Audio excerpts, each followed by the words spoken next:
सन्माननीय उपमुख्यमंत्री श्री एकनाथराव शिंदेजी, मंत्रिमंडळातील आमचे सर्व सहकारी, माननीय अध्यक्ष महोदय, या ठिकाणी उपस्थित सर्व मान्यवर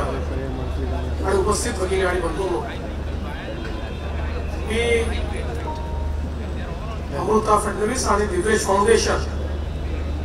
या दोघांचेही अतिशय मनापासून अभिनंदन करतो की आज 26/11 ज्या घटनेला 17 वर्ष उलटून गेले, पण आमच्या मनावर त्या घटनेचा परिणाम मात्र आजही आहे आणि त्याच आमच्या शहीदांना आदरांजली देण्याकरता आणि ज्यांनी नागरिकांनी आपला जीव गमावला त्यांची आठवण काढण्याकरता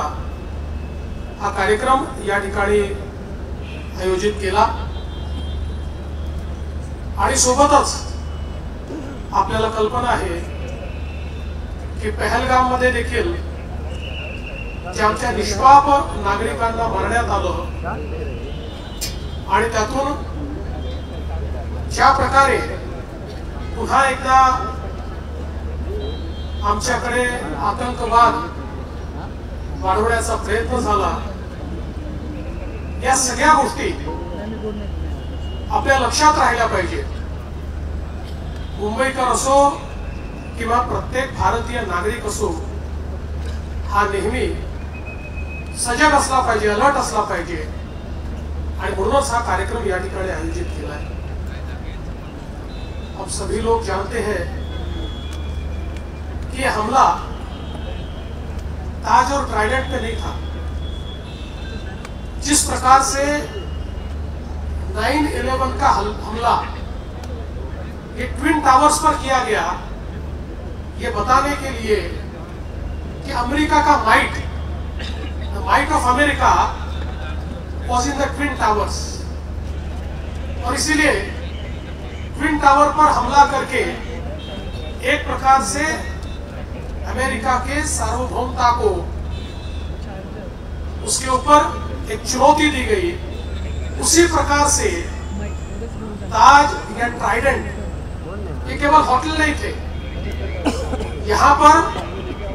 इंटरनेशनल कम्युनिटी रहती थी, यहाँ पर काउंसिलेट्स के लोग रहते थे, और मुंबई जो भारत की आर्थिक राजधानी है, उस आर्थिक राजधानी को चुनौती देने के लिए एक एक टारगेट इस प्रकार से चुना गया था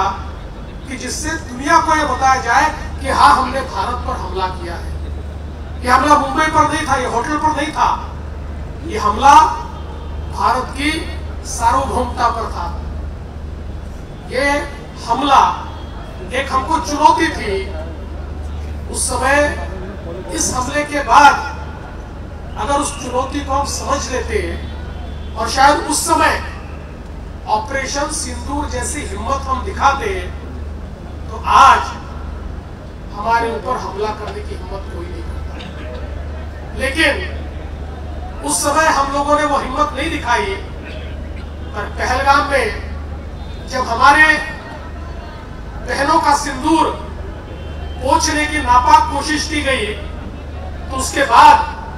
जिस प्रकार से प्रधानमंत्री जी ने बहुत स्पष्ट शब्दों से कहा कि टेरर और टॉक्स ये साथ में नहीं हो सकते, और हमारी सेना को एक प्रकार से खुली छूट दी, तो भारत की सेना ने पाकिस्तान के अंदर घुसकर सारे के सारे टारगेट समाप्त कर दिए। पाकिस्तान कुछ नहीं कर पाया,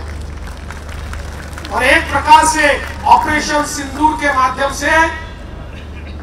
भारत की ताकत,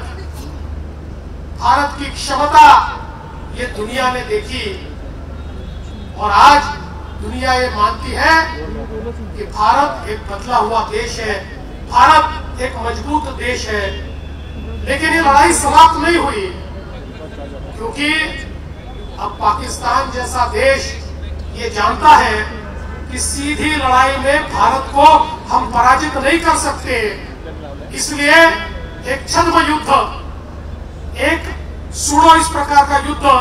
हमारे साथ लड़ने की कोशिश करता है और फिर दिल्ली के बम विस्फोट जैसा एक विस्फोट करके फिर एक बार अपने प्रेजेंस को दिखाने का प्रयास वो करते हैं। लेकिन मुझे खुशी है कि आज बदला हुआ भारत है, जिस भारत में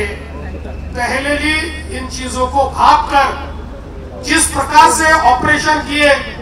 और 3000 किलोग्राम आरडीएक्स को जब्त किया,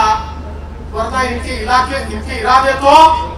भारत के हर कोने में इसी प्रकार से बम विस्फोट करने के थे और मुंबई सहित कई हमारे देश के शहर इनके टारगेट पर थे। लेकिन जब भारत की हमारी एजेंसीज ने इसको भाप लिया और उन पर सीधे हमला बोला, तो दिल्ली में उन्होंने एक विस्फोट करके अपने प्रेजेंस को दिखाया। और इसीलिए हम ये कहना चाहते हैं कि खतरा लगातार जारी है, क्योंकि अब पाकिस्तान जानता है हमसे लड़ नहीं सकता, तो इस प्रकार से कोई न कोई घटना करके और पूरे विश्व में अपने प्रेजेंस को दिखाने का काम और भारत के खिलाफ इस प्रकार से साजिश करने का काम वो करते रहेंगे। और इसीलिए मैं कहना चाहता हूं, हम सभी को अलर्ट होना पड़ेगा, सजग होना पड़ेगा, सभी को देश के आंख के रूप में, देश के कान के रूप में काम करना होगा और देश की जबान में हमको बोलना पड़ेगा। उसी इरादे से आज का एक कार्यक्रम यहाँ पर आयोजित हुआ है। मुझे बहुत खुशी है कि सदानंद दाते जी जो आज एनआईए के चीफ है, आज उनका यहाँ पर सत्कार होने वाला है। इन जाबाज हमारे नायकों ने उस समय जो लड़ाई लड़ी, हमारे करकरे जी, कामते जी, साहसकर जी और तुकाराम ओंबळे जैसे एक हमारे जवान कि जिन्होंने अपने शरीर में तो गोलियां खा ली, लेकिन कसाब को छोड़ा नहीं, उस कसाब को फांसी तक ले जाने का काम करने वाले तुकाराम ओंबळे, ऐसे कई लोग, मेजर उन्नी कृष्णन, एपीआई मोरे, ऐसे कई शहीद, और उन शहीदों के साथ हमारे लड़ने वाले सारे लोग, और उसी में से एक लड़ने वाले हमारे सदानंद दाते जी, जिन्होंने मैडम कामा हॉस्पिटल में जिस समय ग्रेनेड फेंका गया और ग्रेनेड से वो जख्मी हुए, फिर भी पीछे हटे नहीं, जब तक वहां पर आतंकवादियों का खात्मा हुआ नहीं, वो जमे रहे और आतंकवादियों का खात्मा किया। ऐसे हमारे दाते जी का आज यहाँ पर स्वागत और सत्कार करते हुए हमें बहुत खुशी है। और उसी के साथ साथ जैसे शांति के लिए लड़ना भी जरूरी है, वैसे ही शांति के लिए हम समाज में सकारात्मकता तैयार करें, ये भी बहुत जरूरी है। और उसी सकारात्मकता को तैयार करने वाली श्रीमती नीता अंबानी, जो एक प्रकार से पीस एम्बेसडर के रूप में काम करती है, उनका भी आज यहाँ पर सत्कार हो रहा है। हमारे युवाओं को कल्चर और स्पोर्ट्स के माध्यम से एक सकारात्मक दिशा उन्होंने दी है, इसलिए उनका भी सत्कार, ये मैं ऐसा मानता हूँ, एक बहुत सकारात्मक इस प्रकार की पहल है। मैं आज फिर एक बार हमारे सारे जवानों को, हमारे सारे पुलिस अधिकारियों को जिन्होंने शहादत दी है, ऐसे सभी शहीदों को नमन करता हूँ और आप सभी लोगों से इतनी प्रार्थना करता हूँ कि आज के कार्यक्रम से हमारा देशभक्ति का जज्बा और मजबूत होना चाहिए। कोई दीवार हमें अलग नहीं कर सकती, हम एक है तो हम सेफ है। इस वाक्य के साथ हम लोगों को आगे बढ़ना पड़ेगा, क्योंकि क्या कभी किसने सुना है सूर्य छिपता तिमिर भय से, क्या कभी सरिता रुकी है बांध से वन पर्वतों से, जो न रुकते मार्ग चलते चीर कर सब कंटकों को, वर्ण करती कीर्ति उनका छोड़कर सब असुर दल को, ध्येय मंदिर के पथिक को कंटकों का ही सहारा, राष्ट्रभक्ति ले हृदय में हो खड़ा यदि देश सारा, संकटों पर मात कर यह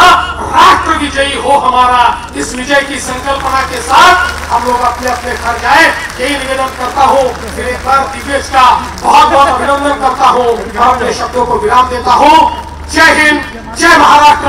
भारत माता की जय।